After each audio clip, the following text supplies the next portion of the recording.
बिस्मिल्लाहिर्रहमानिर्रहीम। मैं हूँ मोहम्मद ज़ियाउल हक नक्शबंदी। रमज़ान अल कबीर ट्रांसमिशन के साथ हाज़िर खिदमत ख़वातीन हज़रात। आपके इल्म में माशाअल्लाह हमारा ये जो प्रोग्राम है न्यूज़ वन, टीवी वन और वसेब के ऊपर एक टाइम में चलता है और अल्लाह का बड़ा ही करम है कि रोज़े बड़े ही खैरियत से जा रहे हैं और मालिक की बड़ी मेहरबानी है कि उसने हमें रोज़े रखने की तौफ़ीक अता फ़रमाई।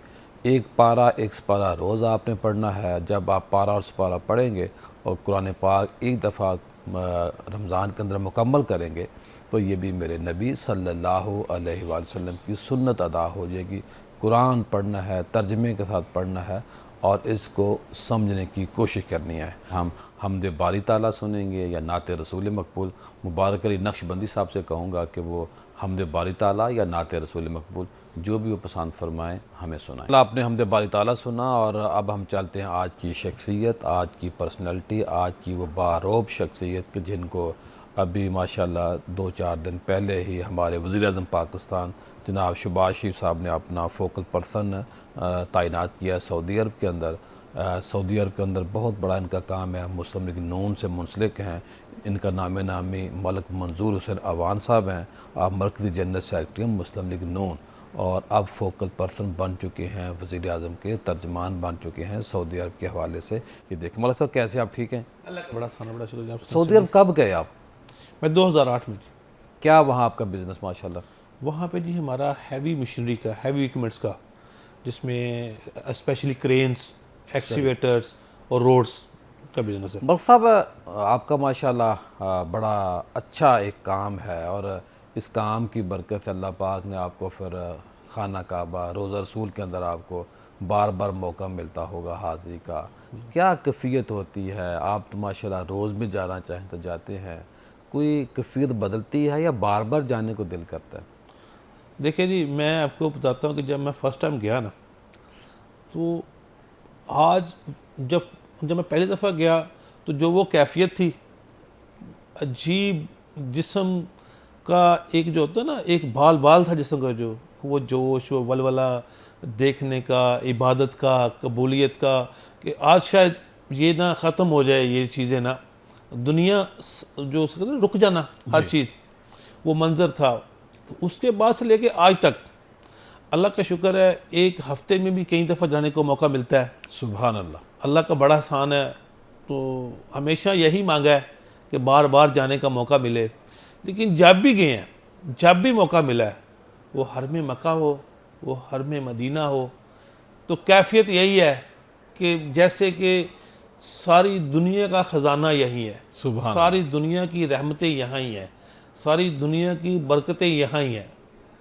आप तो माशाल्लाह वहाँ पे रहते हैं, तो अमूमी तौर पे जब पाकिस्तान के देहाती लोग वहाँ जाते हैं जो थोड़े थोड़े पैसे जोड़ते हैं, अपनी मज्जें, अपनी जो जानवर हैं वो भैंस सेल करते हैं, गाय सेल करते हैं और बाज़ लोग इस इंतज़ार में होते हैं कि पेंशन मिलेगी तो उसके बाद फिर हम उम्रा करेंगे, हज करेंगे।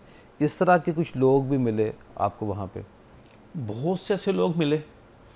मैं कई ऐसे लोगों से मिला हूँ कि जो लोग हरम पाक से बाहर जाते ही नहीं हैं।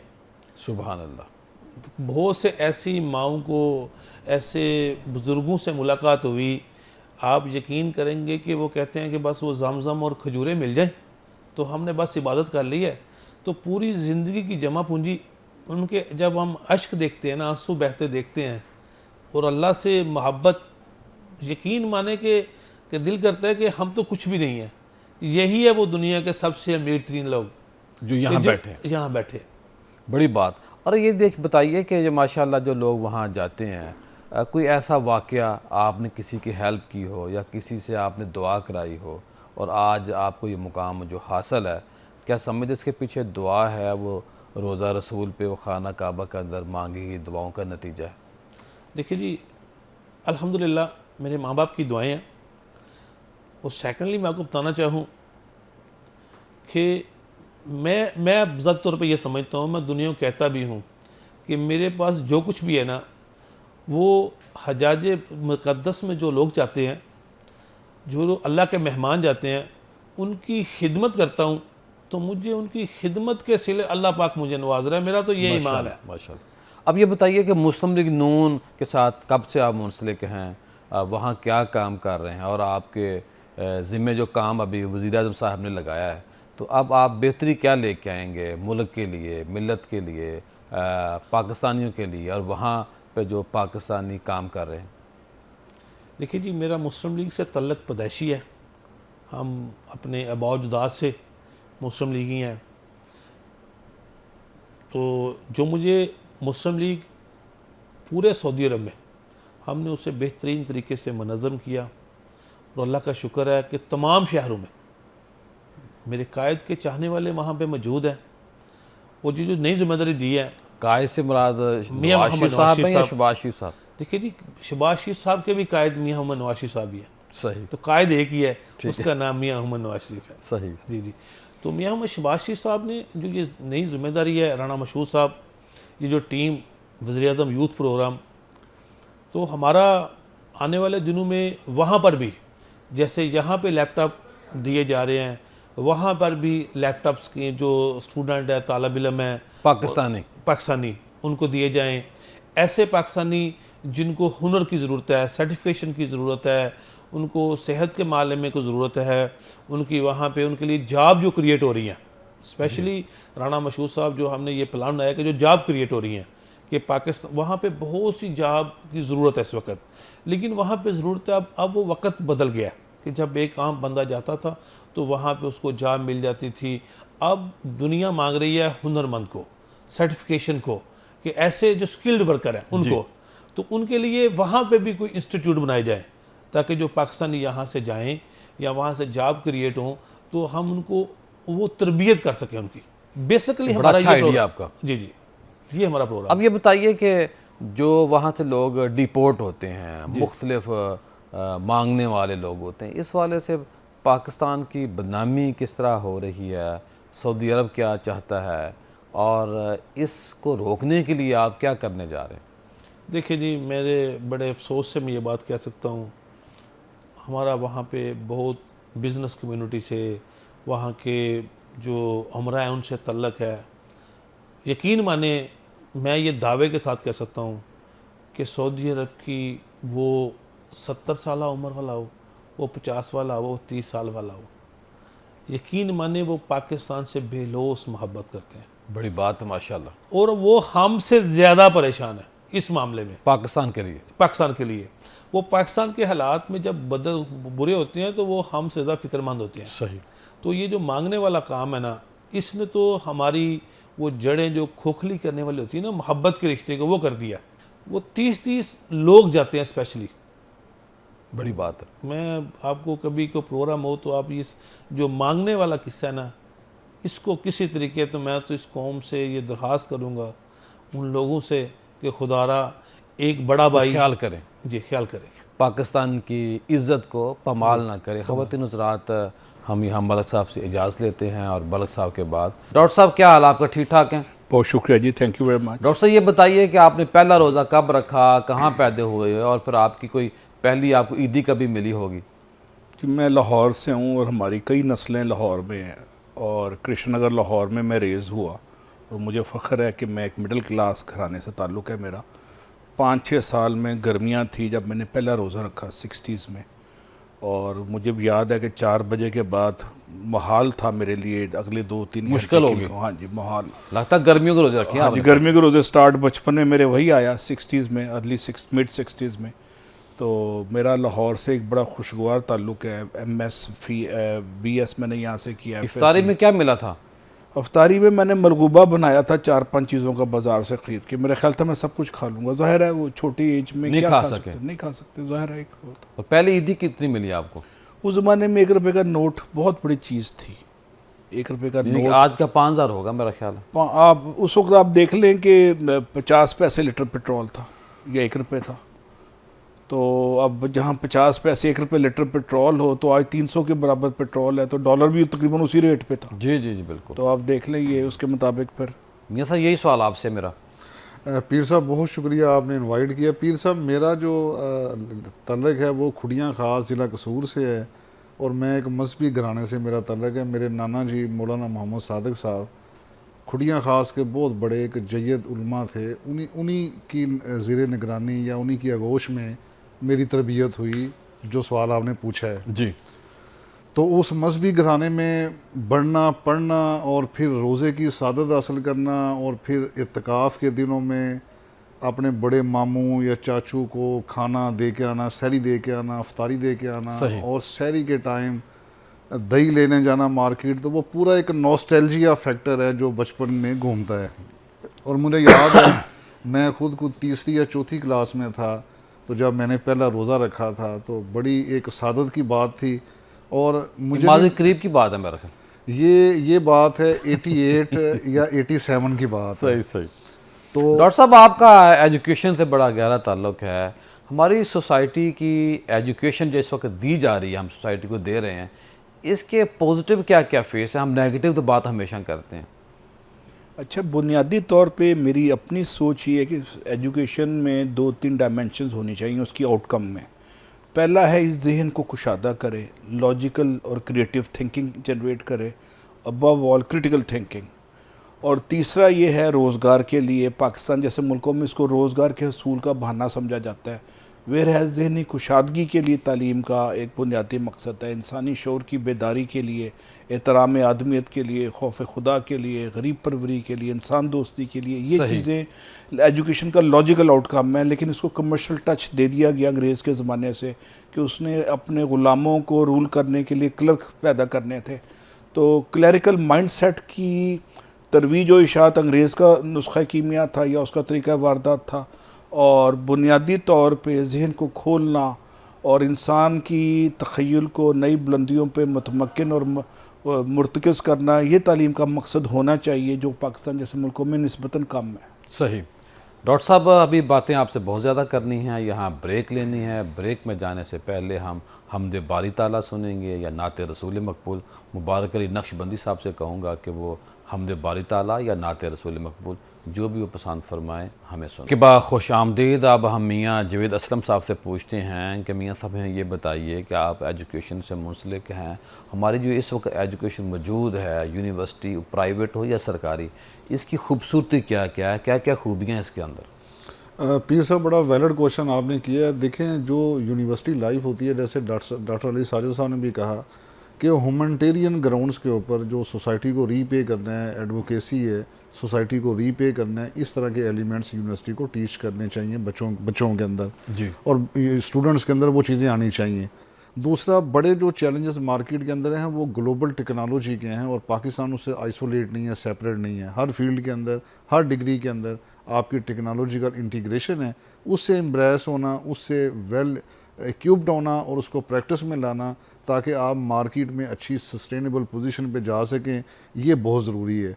तो मैं समझता हूँ कि यूनिवर्सिटी जो प्राइवेट सेक्टर है, ख़ास तौर पे वो टेक्नोलॉजी ड्रिवन यूनिवर्सिटीज़ हैं, जो एक सुपर टेक्नोलॉजी के साथ अपने स्टूडेंट्स को एजुकेशन दे रहे हैं, उनकी टीचिंग कर रहे हैं, ग्रूमिंग कर रहे हैं, ताकि पाकिस्तान के अंदर जो आईटी का स्कोप है और आर्टिफिशियल इंटेलिजेंस का स्कोप है, इस चीज़ों की रिक्वायरमेंट को पूरा किया जा सके और पाकिस्तान की जीडीपी के अंदर जो फ्रीलांसिंग की मद में कंट्रीब्यूशन हो रहा है, इसको बढ़ाया जा सके। तो यूनिवर्सिटीज़ अपना रोल प्ले कर रही हैं। क्या तरीके इख्तियार किए जा सकते हैं? पीर साहब, इसमें सबसे ज़रूरी चीज़ ये है कि जो आर्टिफिशियल इंटेलिजेंस के कंपोनेंट हैं, उसने टाइम सेविंग भी कर दी है। जहाँ एक मैनुअली आपको टाइम लगता था कई आवर्स का टास्क को कंप्लीट करने के लिए, आप एआई इक्विपमेंट सीखें, एआई इंटीग्रेशन, उसके सॉफ्टवेयर लर्न करें। तो मैं अगर मीडिया के हवाले से बात करूँ तो मीडिया का काम भी बहुत आसान हो गया है एआई इंटीग्रेशन से।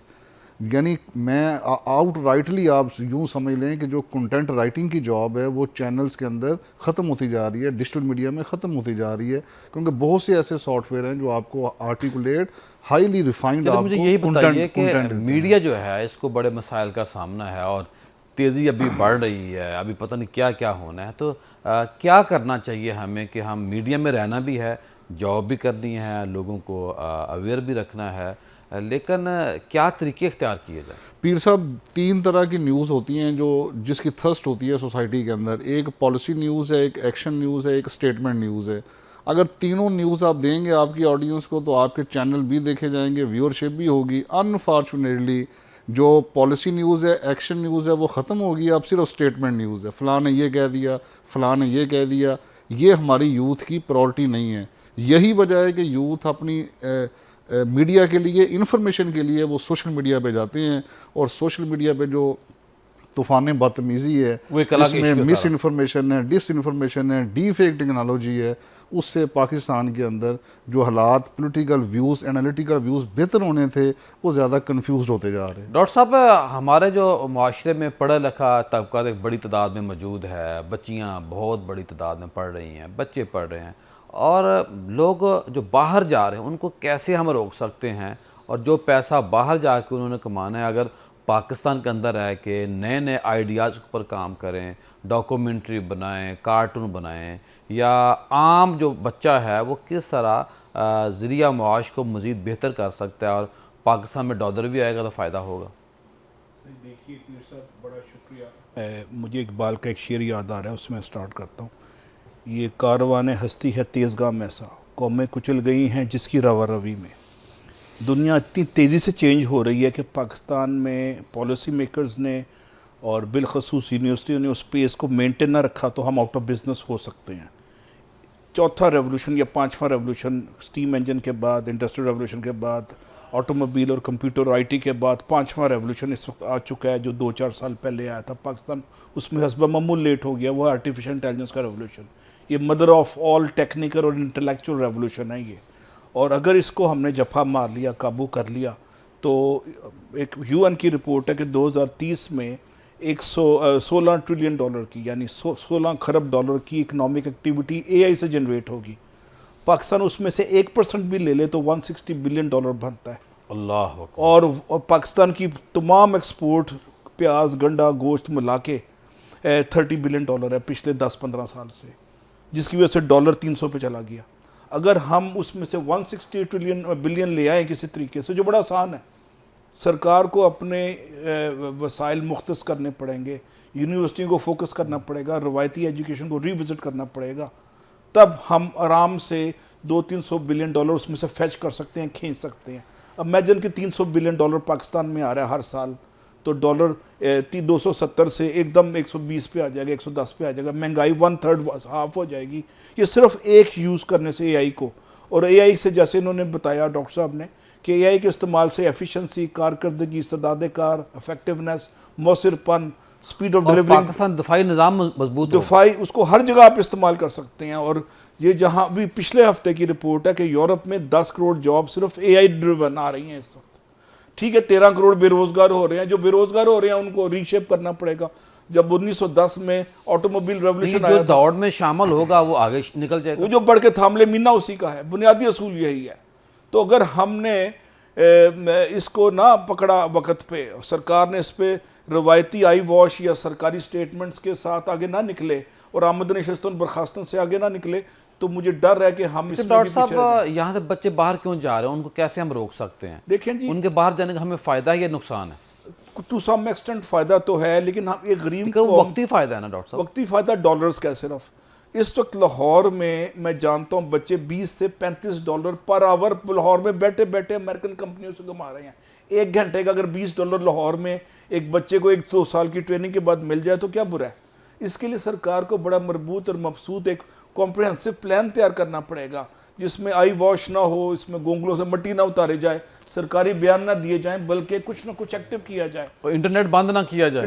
हंगामी बुनियादों पे, जंगी बुनियादों पे एआई को अडॉप्ट करना पड़ेगा। यूनिवर्सिटीज़ में, कॉलेजेस में, दफ्तरों में, ज़राअत में, डिफेंस में, पब्लिक सेक्टर की गवर्नेंस में, जहाँ जहाँ ये आएगा ये रेवोल्यूशन कर देगा।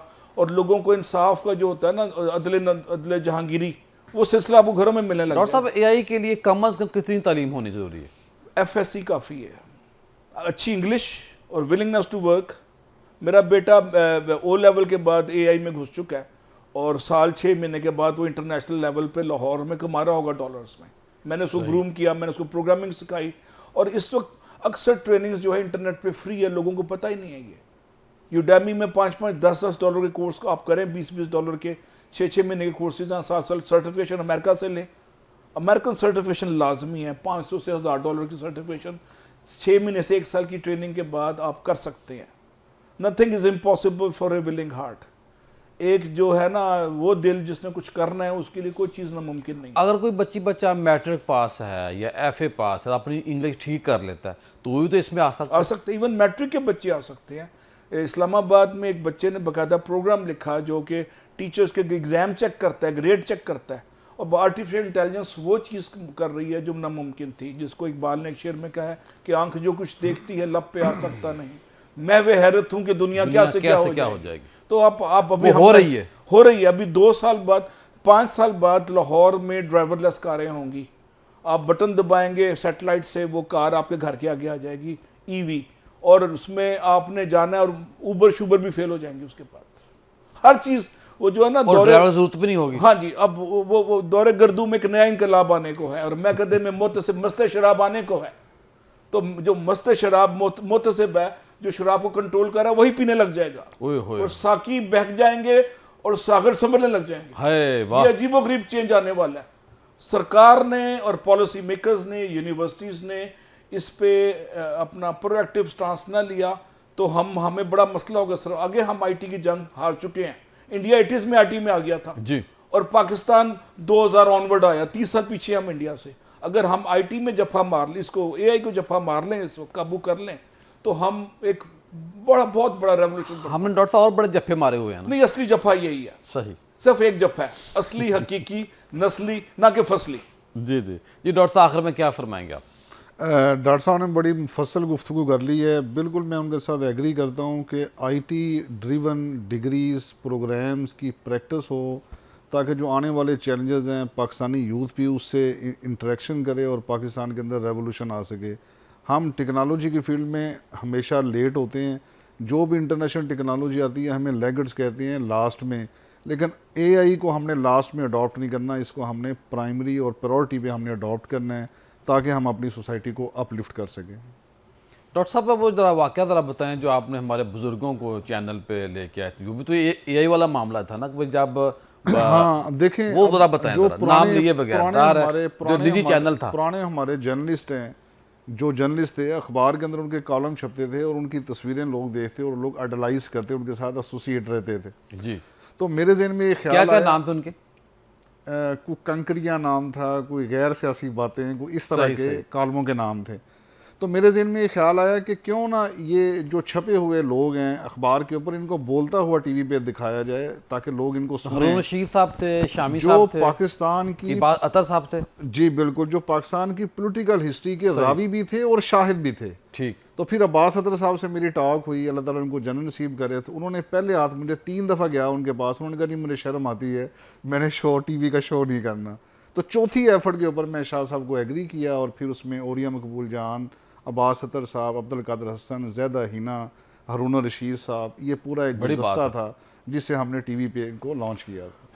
माशाल्लाह बड़ी अच्छी गुफ्तगू हुई है। ख़वातीन हज़रात जाइएगा कहीं मत, ब्रेक लेते हैं और ब्रेक के बाद दोबारा हम आज जो रात आने वाली है लैलतुल क़द्र, उसके हवाले से बात करेंगे अपने उलमा के पैनल से। ब्रेक के बाद खुश आमदीद ख़वातीन हज़रात। रमज़ान की चंद घड़ियाँ, चंद दिन बाकी हैं और लैलतुल क़द्र जो आने वाली रात है, माशाल्लाह जब आज हम इफ़्तार करेंगे तो उसके बाद 27वीं शब शुरू हो जाएगी। बड़ी अज़मत है, बड़ी रिफ़त है आज इस पे हमने बात करनी है। हमारा पैनल इंतहाई खूबसूरत है। पीर बशीर अहमद यूसुफ़ी साहब माशाल्लाह मौजूद हैं, जिन नगीना वेलफेयर सोसाइटी का बहुत बड़ा काम है। माशाल्लाह 650 ख़ानदानों को इन्होंने राशन दिया है। 400-502 जगह पे इफ़्तार का इंतज़ाम हो रहा है और टोटल जब पूरे मुल्क में जो सेटअप है तो 1000 लोग डेली इफ़्तार कर रहे हैं। 26 मदारस हैं, 14 मसाजिद हैं माशाल्लाह, 2 हॉस्पिटल हैं और अब देखिए कि जो 26 मदारस हैं 450 बच्चा रहायशी है, उनका भी पूरे साल का ख़र्चा होता है। फिर स्कूल जो है माशाल्लाह 300 बच्चा उसके अंदर पढ़ता है। तो ये माशाल्लाह बीसियों नहीं, सैकड़ों नहीं, हज़ारों लोगों को लुक आफ्टर कर रहे हैं। और मैं ये अर्ज़ ये भी करूँ कि जब ये वेलफेयर का काम कर रहे हैं तो उसके साथ देखिए कि माशाल्लाह बहुत बड़े पैमाने पे लोगों को रोज़गार भी दे रहे हैं, यानी कि रोज़गार जनरेट होता है, लोगों को जॉब देना ये भी बहुत बड़ा काम है, जिसमें शेखुल हदीस होते हैं, कारी हजरात होते हैं, हुफाज होते हैं, टीचर होते हैं स्कूल के, फिर डॉक्टर हजरात ज़ाहिर है पैसे लेते हैं। तो बहुत बड़ा काम है नगीना वेलफेयर सोसाइटी का। पीर साहब आपकी आमद का बहुत शुक्रिया।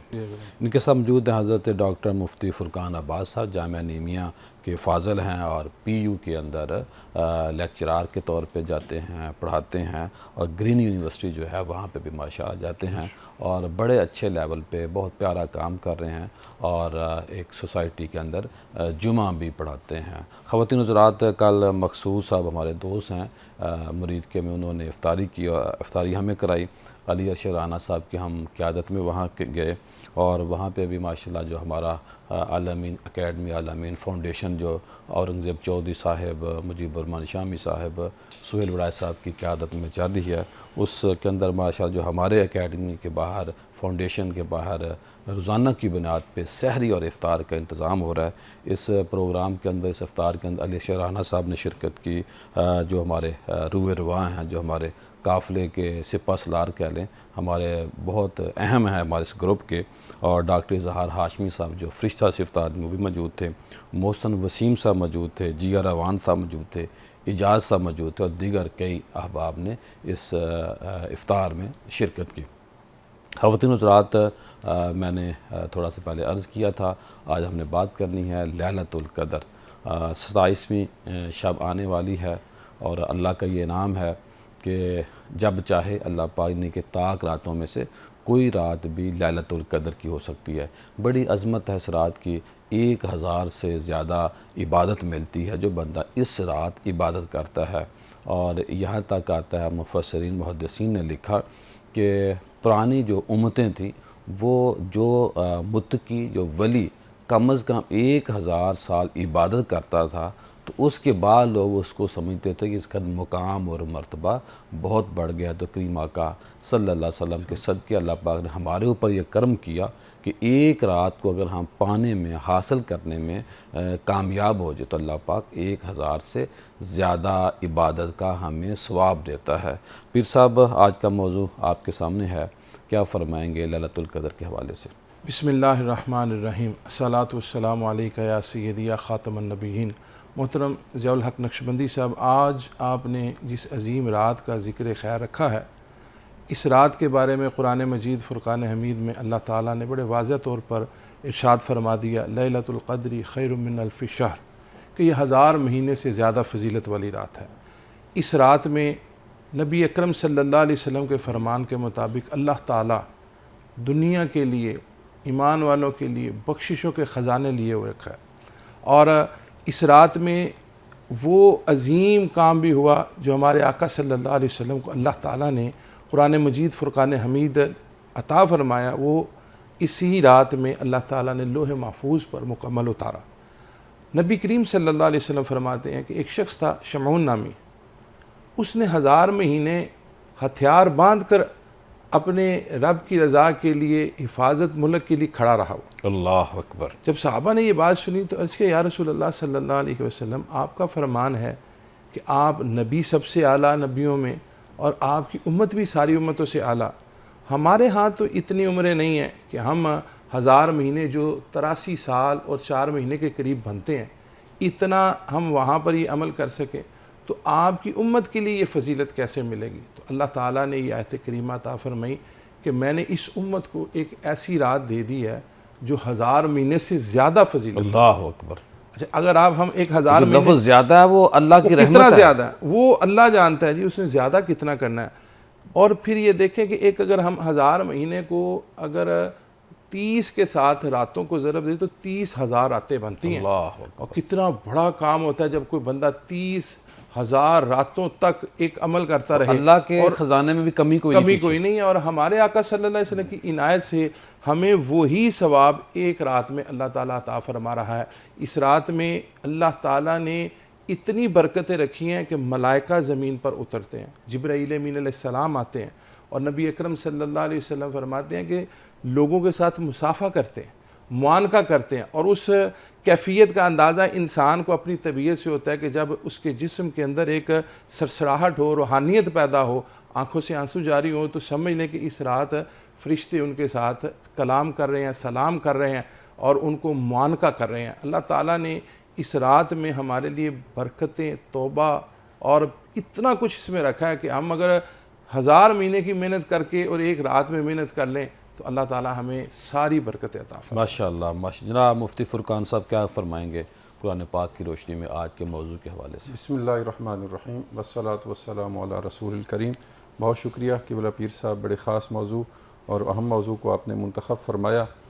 अल्लाह रब्बुल इज़्ज़त ने हर चीज़ में फ़र्क़ मरातब रखा है, किसी चीज़ को बराबर नहीं रखा। अगर इंसान है तो सारे इंसान बराबर नहीं है, सारे महीने बराबर नहीं है। सारे महीनों में सबसे अफजल महीना रमज़ान का, रमज़ान में सबसे अफजल अशरा आखिरी अशरा, और आखिरी अशरे में सबसे अफजल रातें वो ताक रातें जिनमें फरमाया गया कि इनके अंदर लैलतुल क़द्र को तलाश करो। अल्लाह रब्बुल इज़्ज़त ने इसका ज़िक्र कुरान मजीद में 2 मकामात पर सराहत के साथ फरमाया। एक इन्ना अनज़लनाहु फ़ी लैलतिल क़द्र, पूरी सूरत इसको नाजिल फरमाया। दूसरा सूरत दुखान की इब्तिदाई आयात हैं जिसमें फरमाया गया हामीम वल किताबिल मुबीन इन्ना अनज़लनाहु फ़ी लैलतिन मुबारका।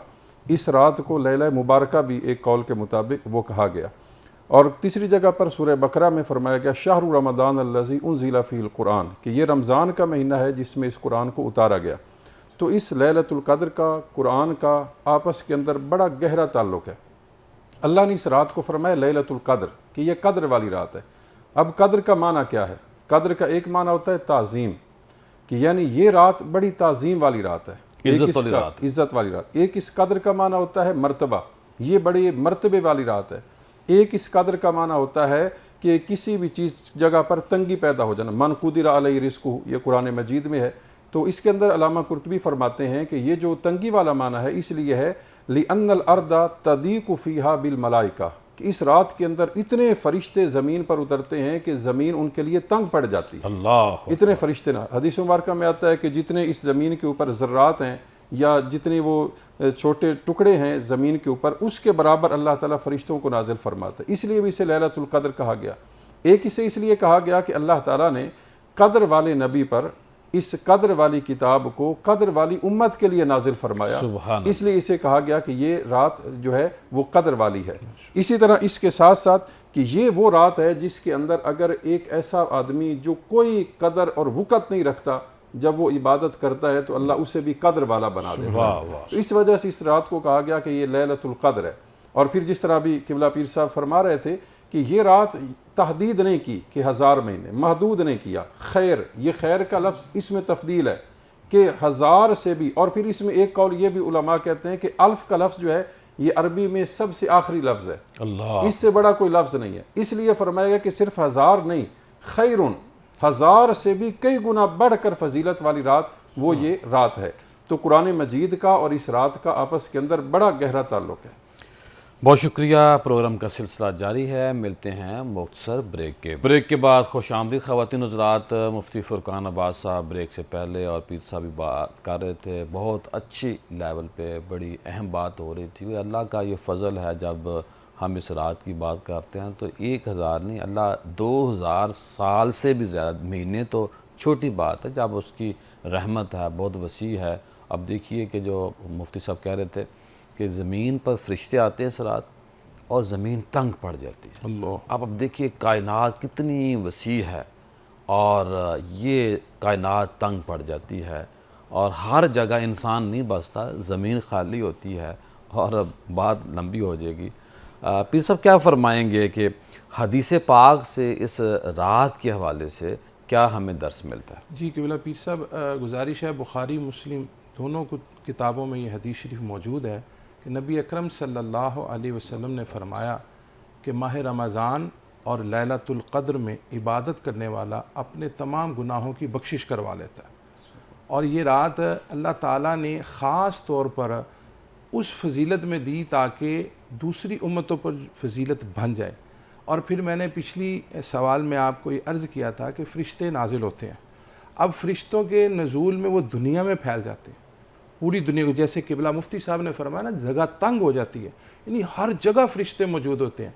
लेकिन उसके साथ साथ 2 चीज़ें बड़ी ख़ास बयान की गई कि अगर किसी के घर के अंदर तस्वीर लगी हुई है खुली और किसी घर में कुत्ता मौजूद है तो फ़रिश्ते दाखिल नहीं होते।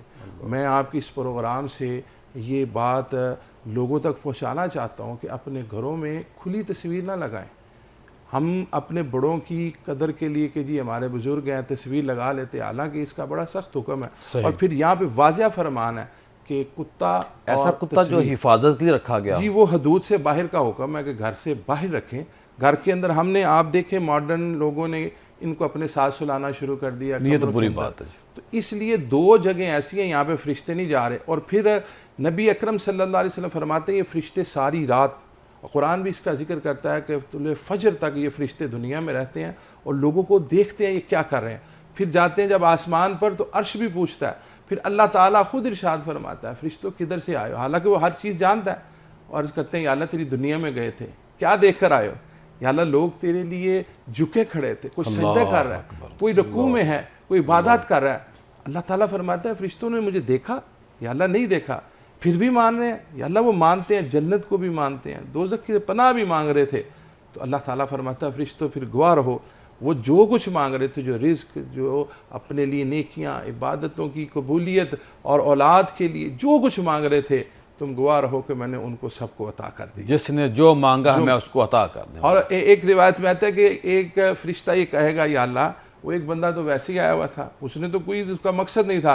तो अल्लाह ताला फरमाएगा कि वो आया नेक बंदों के पास था, उसके सदक़े मैंने उसे भी माफ़ कर दिया। सुभान अल्लाह, सुभान और इस रात में जो हम शबानुल मुअज़्ज़म के बारे में हमें फरमाया जाता है कि इस रात तकदीर के फ़ैसले होते हैं, वो फ़ैसले उसी रात होते हैं। इस रात फरिश्ते उन फ़ैसलों पर अमल करना शुरू कर देते हैं। ये फ़ैसले भी इस रात में अल्लाह ताला अल्लाह अल्लाह बहुत बड़ी बढ़िया। कदर वाली रात। अल्लाह अकबर। हमें इसकी कदर करनी चाहिए। मुफ्ती साहब क्या फरमाएंगे? अब रात आ गई माशाल्लाह, पीर साहब ने भी बात की, आपने पहले बात की। अब ये बताइए कि इबादत करें कैसे? एक आम आदमी इस रात को सेलिब्रेट कैसे करे, मनाएं कैसे, इसकी कदर कैसे करे? नवाफिल पढ़े, कैसे पढ़े, ज़िक्र अज़कार करे, दुआ करे, आसान अल्फाज में बताएं। बहुत ख़ास सवाल किया किबला पीर साहब आपने। एक तो यह है कि ये सारी रात फजीलत वाली है, जिस तरह भी आपने शुरू में फरमाया कि गुरूब आफ्ताब के साथ ही ये रात शुरू हो गई और तुले फजर तक यानी सुबह सादिक तक ये इसी तरह ये रात अपने फ़ज़ाइल के साथ जारी और सारी रहती है। और हज़रत सईद बिन मुसैयब अलैहिर्रहमा उनका कौल है कि अगर कोई आदमी इस रात के अंदर इशा की नमाज वो जमात के साथ पढ़ ले तो उसने भी इस रात की फजीलत को पा लिया। वाह, कितना आसान बहुत आसान फार्मूला। और इसके साथ एक रिवायत में आता है कि जिसने इशा की नमाज जमात से पढ़ी, फिर फजर की जमात से पढ़ी, वो इस तरह जिस तरह सारी रात वो इबादत के अंदर उसने गुजारी। सुभान अल्लाह। तो इंसान अपने आप को मजबूर ना करे कि मैंने सारी रात जागना है, कहीं जागते जागते फजर की जमात वो कज़ा ना हो जाए, नमाज ना रह जाए। इबादत करे इस रात के अंदर, और जो भी इबादतों के अंदर वो तब्दीली लाता रहे। थोड़ी देर एक इबादत करे ताकि तबीयत में निशात रहे, चुस्ती रहे, और ज़्यादा आगाज़ कैसे करे? ज़्यादा जी नवाफिल से करे, कुरान से करे, ताकि ज़्यादा से ज़्यादा वो इस रात के नूर को हासिल कर सके। नवाफिल पढ़े, सबसे पहले तो क़यामुल लैल है, तरावी है, इशा की नमाज बा जमात है। उसके बाद वो नवाफिल पढ़ें, तिलावत कुरान करें, तस्बीह करें, ज़िक्र व अज़कार करें, दरूद व सलाम की कसरत करें। तौबा बड़ी ख़ास है इस रात के अंदर कि तौबा व इस्तिग़फ़ार करें, अपने रब से माफ़ियाँ मांगे। और इसके साथ साथ अगर कोई आदमी इस रात के अंदर वेलफेयर का, खिदमत खल्क का काम करता है तो वो भी इसी तरह कई गुना उसकी फजीलत बढ़ जाएगी। जिस तरह आप इफ्तारी का अहतमाम करते हैं, पीर साहब फरमाते हैं, तो ये सारा खिदमत खल्क का जज्बा और इसके साथ साथ तौबा, इस्लाह नफ्स, इस्लाह बातिन, सदका व खैरात, जो नेकियां इस रात के अंदर हो सकती हैं वो ज़्यादा से ज़्यादा करें, और ताकि वो तब्दीली भी आती रहे और तबीयत में निशात भी। माशाअल्लाह। ख़वातीन हज़रात, प्रोग्राम का सिलसिला जारी है। यहाँ मैं गुजारिश करूँगा मुबारक अली नक्शबंदी साहब जो बड़े अच्छे अंदाज में बड़ी प्यारी नात पढ़ते हैं, मैं उनसे गुजारिश करूँगा कि हमें नाते रसूल मकबूल। ब्रेक के बाद खुश आमदीद ख़वातीन हज़रात, लैलतुल क़द्र के हवाले से बात कर रहे हैं। अभी 2 रातें बाकी हैं। जो आने वाली रात है, यानी जब आज हम रोज़ा इफ्तार करेंगे तो साथ ही 27वीं की रात शुरू हो जाएगी और अभी 29वीं रात भी आनी है। और हमें किसी एक रात पे फ़िक्स नहीं हो जाना चाहिए कि यही रात होती है या मुस्तकिल यही होती है। अल्लाह पाक की फ़जीलत है, अल्लाह पाक का ये हम पे ऊपर करम है कि अल्लाह पाक ने हमें मौका दिया है कि कोई 21वीं की रात इबादत कर ले, कोई 23वीं को कर ले, कोई 25 को कर ले, कोई 27 को कर ले, कोई 29 को कर ले। हमने इस रात को पाना है और कम अज़ कम जो नमाज 5 वक्त बाजमात पढ़नी है उसमें बिल्कुल सुस्ती नहीं करनी। और मैं अपने पैनल की तरफ जाने से पहले अर्ज़ करूँगा, जिस तरह मुफ्ती फ़ुरकान साहब कह रहे थे, आप देखिए कि अगर एक रोज़ादार है वो जूँ ही खजूर से, पानी से, खाने से रोज़ा इफ़्तार करता है तो ये भी इबादत है। तो इबादत जब गुरूब होगी, सूरज गुरूब होगा तो साथ ही इबादत का अमल शुरू हो जाएगा। जब इफ़्तार हो जाएगा तो फिर हम मगरिब की नमाज़ बाजमात पढ़ेंगे। तो ये भी बहुत बड़ा अल्लाह पाक का इनाम होता है और ये अता, ये करम उस बंदे के ऊपर अल्लाह फरमाता है जिस बंदे को अल्लाह पसंद फरमाता है। और खुदा ना खास्ता अगर किसी बदबख्त को इन दो जो बाकी ताक़रातें रह गई हैं उनमें भी इबादत का मौका नहीं देता तो इसमें उसको फ़ख्र नहीं करना चाहिए, अपनी जो किस्मत है उस पर रोना चाहिए और अल्लाह से मदद मांगनी चाहिए। अल्लाह तो मुझे सजदा करने की, नमाज़ पढ़ने की तौफीक दे। कि फिर तो क्या फरमाएंगे आप? मोहतरम ज़िया भाई, गुजारिश ये है कि ये वो रात है जिसमें अल्लाह ताला ने माफ़ी आम रखी हुई है। उम्मुल मोमिनीन सैयदा बीबी आयशा सिद्दीक़ा तैयबा ताहरा मुहद्दिसा मुफस्सिरा रज़ियल्लाहु अन्हा नबी अकरम सल्लल्लाहु अलैहि वसल्लम की एक दुआ इरशाद फरमाती हैं, अल्लाहुम्मा इन्नी तुहिब्बुल अफ़्वा फ़अफ़ु अन्नी, कि ये दुआ पढ़ा करें। रसूलुल्लाह सल्लल्लाहु अलैहि वसल्लम पढ़ते थे कि या अल्लाह तू माफ़ करने वाला है, माफ़ी को पसंद करता है, माफ़ फरमा। यानी ये रात अपने आप को अल्लाह की बारगाह से सारे गुनाहों से पाक करने की रात है। पूरा महीना अल्लाह ताला ने इसके 3 हिस्से रखे हैं। पहला आशरा रहमत का है, दूसरा मगफरत का है और ये तीसरा हमारी दोज़ख से आग की आज़ादी का अशरा है। और इसमें फिर ऊपर से अल्लाह ताला ने इनायत कर दी कि इसी अशरा में, जैसे अभी आपने फरमाया, ताक रातों में किसी रात को भी ज़ाया ना करे, खुसूसी तौर पर तौबा की तरफ रजू करे। जब बंदा तौबा करता है अल्लाह ताला उसका दिल पाक कर जज़ाब देता है। मिलने की रात भी आनी है, बिल्कुल ऐसे ईद की जो ईद रात की होगी। रात। और ये आपके इस प्रोग्राम के ज़रिए से ये ख़ास मैं लोगों से गुजारिश करता हूँ कि जिस तरह हम सारा महीना मेहनत करके सैलरी डे को बड़े तवज्जो से याद रखते हैं ना कि इस दिन हमें तनख्वाह मिलनी है, तो ये भी हमारा अल्लाह की बारगाह से इनाम लेने का और अपनी मेहनत के पाने का एक ख़ास वक्त होता है, उसको भी ज़ाया ना किया जाए। जब बंदे को सैलरी मिलती है तारीख करीब करीब आती है, बंदा खुश होता है जी। और कि इस सैलरी मरतबा मिलने तो के दिन सुना आ कि गए। सैलरियाँ पहले मिल रही हैं जी, जी। और अल्लाह भी फिर डबल इनाम देगा, जैसे गवर्नमेंट ने भी ऐलान किया और दीगर इदारे। और अल्हम्दुलिल्लाह हम भी जो 5 तारीख को महीने की देते तो इस मरतबा कोशिश कर रहे हैं कि 27 तारीख को दे दी जाए ताकि वो दीन की खुशियों के साथ साथ अपनी दूसरी खुशियाँ भी पूरी कर बहुत बड़ी बात है। फिर साहब अब इबादत कैसे की जाए, अल्लाह को मनाया कैसे जाए इस रात, तौबा इस्तग़फ़ार का कोई तरीका बताएं और ख़ास तौर पे बताएं कि दिल को नरम कैसे किया जाए। दिल हमारे मुर्दा हो चुके हैं, स्याह हो चुके हैं, क्या कहेंगे आप? पीर साहब, जैसे मुफ्ती साहब ने बड़ा अच्छा अंदाज़ आपको बताया कि अपनी इबादत में खुशू खुजू के साथ ऐसा अंदाज़ रखा जाए कि उस इबादत से उकताहट ना हो। और मैं ये जो तौबा का एक तरीका है ना अपने दिल को नरम करने का, मेरे वालिद गिरामी मुनीर इस्लाम रहमतुल्लाह ताला फरमाया करते थे कि बंदा आजिज़ी पाता तब है जब अल्लाह के दीन के लिए निकलता है और अल्लाह के दीन के लिए लोगों को दावत देता है। और जब ये रात आ रही है तो सिर्फ अपने लिए नहीं हमने तौबा करनी, बल्कि अपने घर वालों को। रसूलुल्लाह सल्लल्लाहु अलैहि वसल्लम खुद अपने अज़वाज मुतहरात को हुक्म फरमाते थे कि आज की रात खड़े हो, अल्लाह की बारगाह में अपनी इल्तिजा पेश करो और अल्लाह के हुज़ूर दुआएं करो। तो ये काम जो हमें अल्लाह ताला ने फरमाया है कि अपने आप को और अपने अहले खाना को दोज़ख की आग से बचाओ, तो ये बहुत बड़ी रात है। इस रात में खुली माफ़ी है, कोई अल्लाह ताला ने किसी किस्म की कंडीशन, हत्ता के कोई मुशरिक है वो भी तौबा करेगा तो अल्लाह उसे भी माफ़ कर देगा। वैसे तो उसकी तौबा हर लम्हा के लिए खुली हुई है, कोई कंडीशन नहीं है कि इसकी फ़लाँ वक्त में तौबा नहीं होनी, लेकिन यहाँ पर वो 1000 गुना कर दिया उसका सब। यानी कि जो बंदा अल्लाह की बारगाह में एक आंसू बहाएगा तो इसका ऐसे सवाब का 1000 महीने वो अपने लिए अपने रब की बारगाह में तौबा के लिए होता है। बेशक तक गुनाह के जितने भी मर्जी हों, एक आंसू चाहिए, एक आंसू अल्लाह की बारगाह में। तो आज ही बल्कि आंसू क्या है, अहादीस में आता है कि बंदा अभी इरादा करता है कि या अल्लाह मेरे से गलती हो गई है, सिर्फ सोचता है, अल्लाह उस पर माफ़ कर देता है। और जब वो बाकायदा उसके हुजूर सरबत सजूद होगा, और सजदा जो है ये अल्लाह की बारगाह में बड़ा पसंदीदा अमल है। और जब इंसान अल्लाह को मनाना चाहे तो फिर सजदे में सर रख के आंसू बहाए, अल्लाह उसकी सारी फरियादों को अल्लाह बड़ा मेहरबान। मुफ्ती साहब, ये जो कुरान है और शब कदर है, इसका आपस में जो बामी लिंक है और जो सूरह कदर है, इस पर रोशनी डालें आप। ये रात उम्मत मुहम्मदिया के लिए एक बड़ा मखसूस अतिया है, एक नेमत है जो अल्लाह ने किसी और उम्मत को नहीं अता। ये सिर्फ उम्मत मुहम्मदिया का खासा है कि हज़ूर अलैहिस्सलातु वस्सलाम के तसद्दुक़ से ये रात नसीब हुई। अब इस रात के बारे में सूरह कुरान मजीद में सूरह कद्र मुकम्मल नाजिल हुई। सूरह कद्र के अंदर 5 इनामात का जिक्र किया गया। अल्लाह ताला ने इस रात के अंदर कुरान को नाजिल फरमाया। इस रात के अंदर अल्लाह ताला फरिश्तों को नाजिल फरमाता है। ये रात 1000 महीनों से बेहतर है। और इस रात के अंदर अल्लाह सलामती को भी नाजिल फरमाता है। ये सलामती वाली रात है।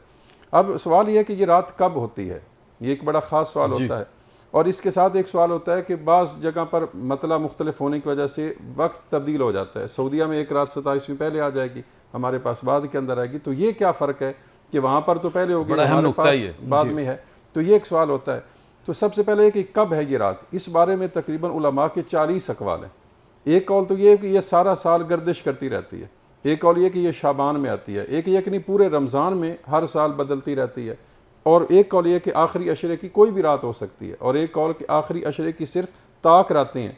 और फिर इसमें भी मखसूस है, इब्न माजा में रिवायत है कि ये रात 27वीं की ही रात है। यानी अक़वाल मुख्तलिफ होते रहते हैं।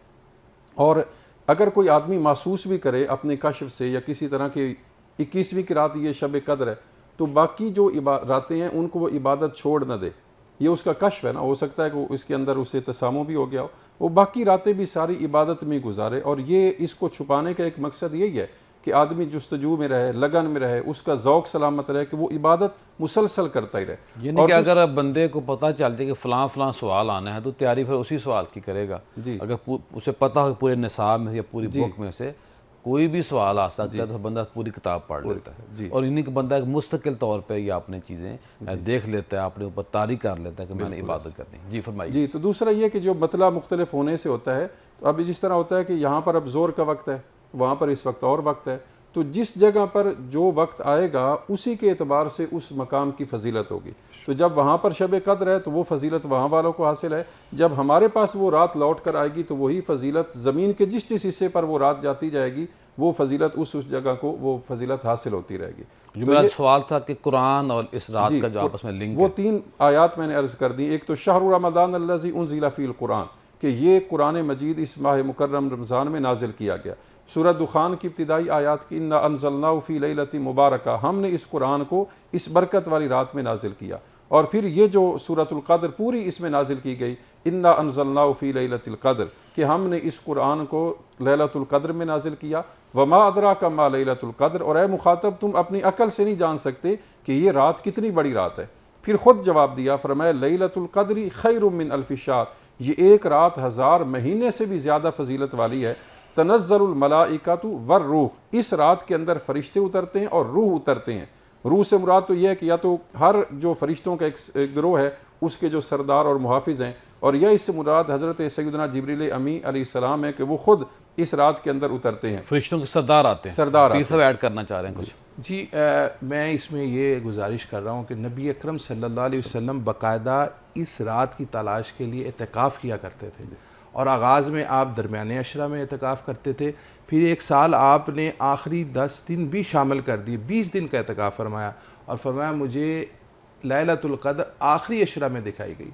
तो हालांकि रसूलुल्लाह सल्लल्लाहु अलैहि वसल्लम को तो अल्लाह ने ये बात मुकम्मल बताई हुई थी, लेकिन हमारी भलाई के लिए कि इसको पूरे रमज़ान में भी तलाश करें, जैसे मुफ्ती साहब ने अक़वाल बताए हैं कि कहाँ कहाँ इसको तलाश करना है। फिर रसूलुल्लाह सल्लल्लाहु अलैहि वसल्लम ने इसे आखिरी अशरा तक हमें बहुत आसानी कर दी कि इस आखिरी अशरा में इसकी जुस्तजू करो, और इसको पाने का बेहतरीन ज़रिया एतकाफ़ भी है। अगर बंदा एतकाफ़ बैठ जाए तो फिर हर लम्हा ही वो अल्लाह की इबादत में मसरूफ़ रहे। बहुत शुक्रिया। एक बात मैं अर्ज़ करूँगा, एक रिवायत में आता है कि इस रात के अंदर भी कुछ लोग ऐसे हैं जो महरूम रह जाते हैं इस रात की बरकत से। उनमें से एक आदमी वो है जो आदि शराबी है, शराब की बड़ी मुसम्मत है, माँ बाप का नाफरमान, माँ बाप का वालिदैन का नाफरमान है, और इसी तरह काते सिला रहमी तोड़ने वाला, रिश्तेदारों से ताल्लुक़ तोड़ने वाला, और चौथा आदमी है कीना परवर, जिसके दिल के अंदर कीना, दिल साफ ना रखे दूसरों के बारे में। बहुत शुक्रिया, बड़ी मेहरबानी ख़वातीन हज़रात। इस रात को हमने पाना है, पाने का तरीका यही है कि कम अज़ कम हम नमाज इशा और नमाज फ़जर को हमें बाजबात अदा करना है। ये कम अज़ कम है, और जब हम ये कम अज़ कम कर लेंगे तो मेरा अल्लाह तौफ़ीक देगा कि हम कुछ फजर की नमाज के बाद भी इबादत कर सकते हैं, कुछ हम इशा की नमाज के बाद भी इबादत कर सकते हैं। और अगर कोई बंदा किसी वजह से रात नहीं जाग सकता तो वो मगरिब और इशा तक की मस्जिद में या किसी अपनी एक ऐसी मखसूस पकीज़ा जगह पे क़याम कर ले, रुक जाए, ठहर जाए, ताकि अल्लाह को किसी न किसी लेवल पे हम राज़ी करने वाले बन जाएँ। अल्लाह बड़ा रहीम है, बड़ा करीम है। ख़वातीन हज़रात, माशाल्लाह आप देख रहे हैं हमारी जो किताब है मकालात ज़िया, ये एक ऐसी किताब है कि रमज़ान के हवाले से जितने भी मसाइल हैं, जो अयाम आते हैं, उस हवाले से ये किताब इंतहाई मुफीद है। कल दोबारा आपसे मुलाकात होगी। अस्सलामु अलैकुम।